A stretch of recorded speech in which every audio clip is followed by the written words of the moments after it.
Hey guys, Worst of Friends here. I got a new video. Well, it's actually my first YouTube video I'm doing. I'm bringing a team that I've been using for the past 3 or 4 days. It's been very consistent.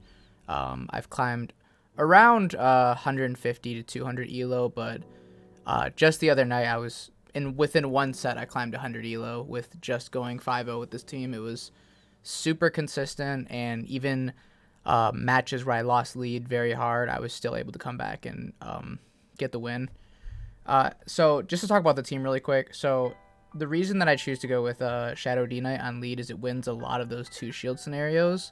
So I can make the back as, like, I don't want to say as RPS as possible, but it opens up a lot of win conditions for Toxicroak in the back. And Reggie's basically just there to draw out anything that Toxie basically doesn't want to fight or is too bulky that it could outbulk Toxicroak, sorry. So D Knight itself, I don't always just sack him in the beginning. There are times where I save him and come back with his energy later on. That can turn around and bite you if you're wrong on your guesses for what the team is going to do.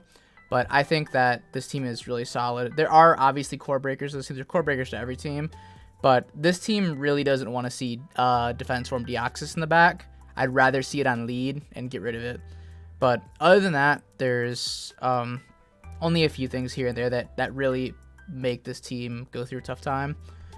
But without further ado, I'll go through the first match. So we lead. We run into a Tapu Fini, which is not good at all. I need to get out of there right away. I'm going to go into Registeel.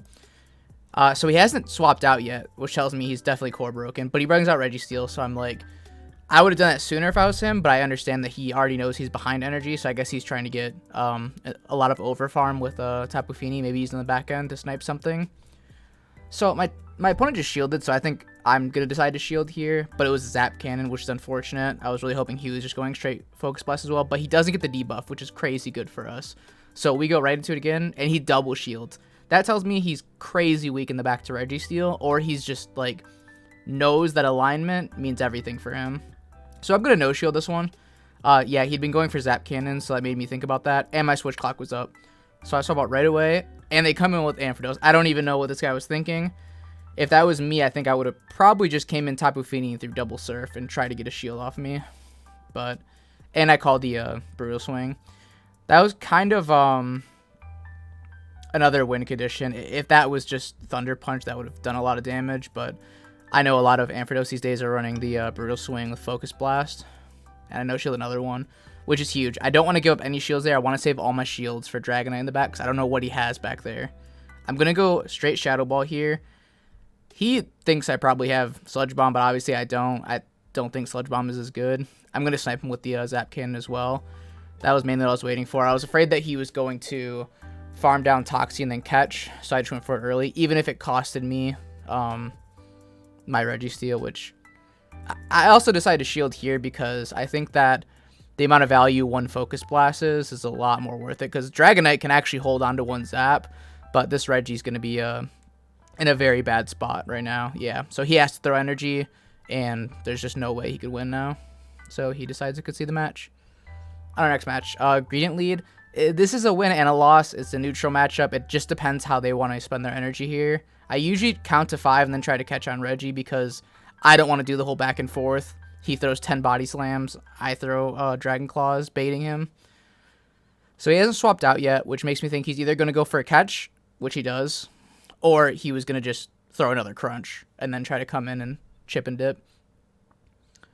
I'm really glad I didn't throw Focus Blast there. I was very close to doing that, and that would have been horrible, worst case scenario, because then I would have been down all that energy. This matchup is really boring, but I am happy that it's on Dragon Breath, which means he's doing a significant amount of less damage to me. So I should actually be able to either flip this matchup or get him extremely low so that Dragonite can come in and farm him down, or maybe even Toxie.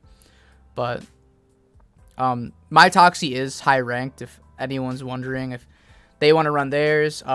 It definitely is a squishier Mon in the Ultra League. Even having an XL one isn't like super bulky at all. It definitely can only probably take like 2 Thunder Punches and it's knocked out.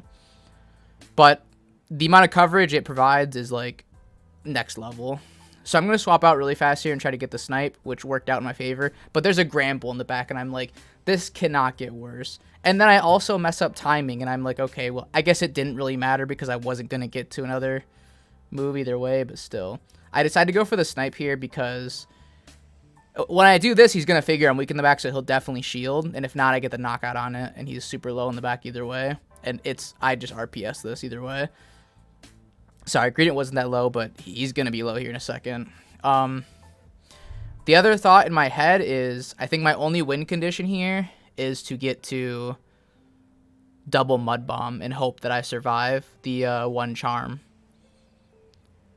But it's getting really, really close, and I'm going to have to use both shields here because the body slam spam it's so crazy. Greedent can get to so many of these, and it's so annoying. So I have to go right away. He gets the charm through, and I'm like, I don't know if I survive this or not. I take it I don't. I'm squishy. But somehow, rank 40, Toxicroak is able to hold on there, so I'm happy, and we get the win off that one. On our next match, that was a GG. Okay, in the mirror match, I hate the mirror match for one, but I usually just try to farm them down. I don't have, like, the craziest high-ranked Dragonite. It's more attack-weighted than anything, so I usually just hope that they decide to do this and throw their moves so I can just shield once and take switch advantage. I always usually just superpower what's in the back because even if it's like this a Tapu Fini, it still does the most amount of damage. The only thing you can mess up with is like a Giratina, but it's not even worth it either way because you'll get Dragon Breath down before then. So I get the RPS. I have my Toxicroak on the Registeel, which is very good for me. My opponent shields that, and I'm like, I don't think that was worth it. I think that he probably had this game if he just saved 2 shields for his Tapu Fini. But I'm fine taking his Zap Cannon. I know that Toxicroak can hold on to 1. It's non-stab damage. So I'm just going for the Mud Bomb. I actually decided to shield here because I want to put a lot of pressure on him to basically just concede the match because there's no way that he's going to be able to get out of that matchup before the Fini comes back in, and then I'll get Registeel locked on. I think my only lose condition there was like letting him KO that and then him doing as much damage as possible on my Reggie, and somehow I'm not able to make it to enough moves. So I decided to shield that because it was my best win condition, and we get the dub either way. So GG that trainer. Next up, Guzzlord. This is bad. Guzzlord wins this in any shield scenario, so I have to just straight up switch instantly. And I get locked into a Poliwrath, which is fine, because Poliwrath does not want to see Zap Cannons. Also, a little tech there in the beginning. If you're facing a Guzzlord and it has a 3-turn Dragon attack or Dragon Tail, I always throw 1 or 2 Dragon Breath, then swap out to register the damage on my Reggie, because that little bit of energy can help you. Not always, but sometimes in the long run. So the Poly ends up shielding the first one, which is normal.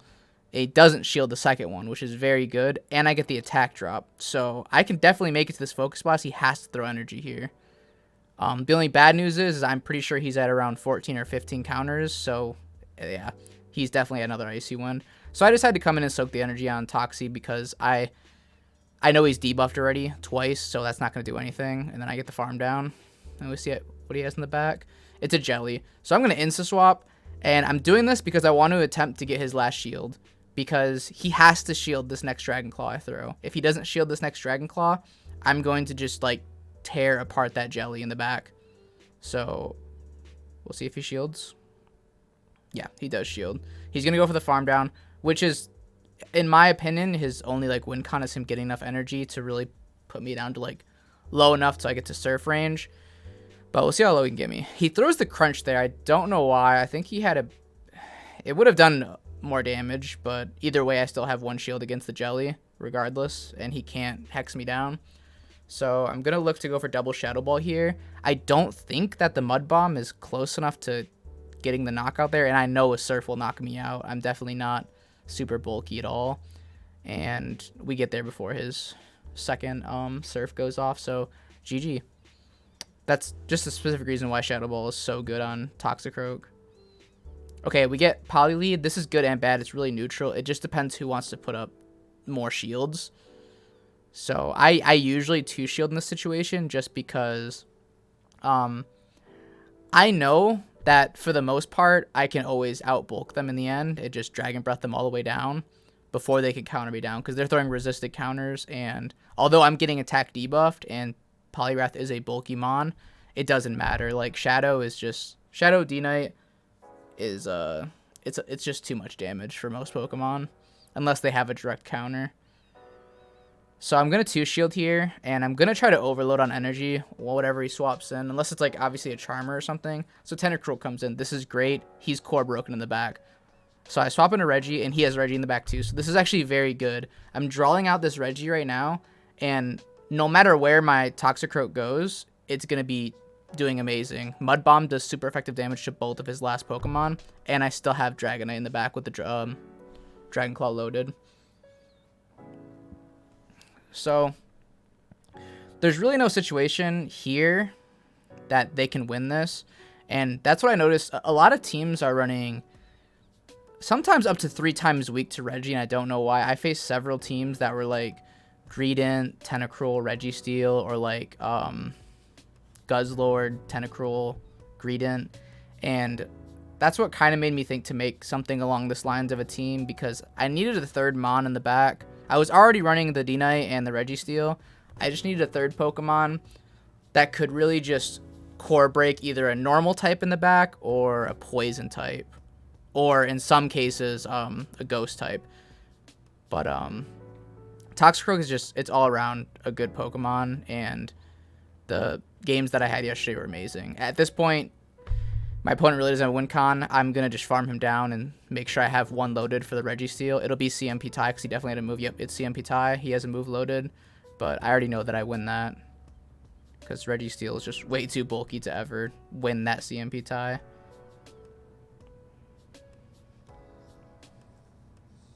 And that was our last match. We went 5-0 there.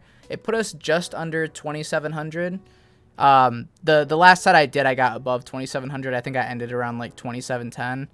But I'll probably still keep using this team or a variation of this team, just because it's been so consistent for me. I started running this around like, I don't even know, like the 2,500s maybe, and it was just every game that I had a win condition that I was able to find, I always won it. So, and that's what Toxicroak does for you, opens up doors, because I was running something along the lines of like Tapu Fini or Swampert in the middle, but I just kept getting RPS too much in the back, and it was like to the point where I couldn't utilize my energy to try to sweep at the end on one of the other two Mon. So it would basically just come down to me getting either double super effective damage thrown on me, or like running into a poison type in the back on my Tapu Fini, like getting locked into that. Like Tentalcruel matchup with Tapu Fini is horrible, so I usually try to just not choose a third Mon that's like double weak to ground poison in the back, just in case. Although no one's really running it, it's still, you'd be surprised. I don't believe in the algorithm, but to some extent, someone's watching. When you lock in that team that's 2-3 times weak to one Pokemon, someone's watching, and you get locked in on it. But thank you guys for watching. I'm going to release another video probably tomorrow, the night after, just seeing how this team is still doing, or if I made change-ups to it to try to keep pushing. I'm trying to hit Legend here in the next few, I don't know, maybe like a week, because I really want to attempt to get on the leaderboards again. So that's what I'm going to push for. Thank you all for showing up.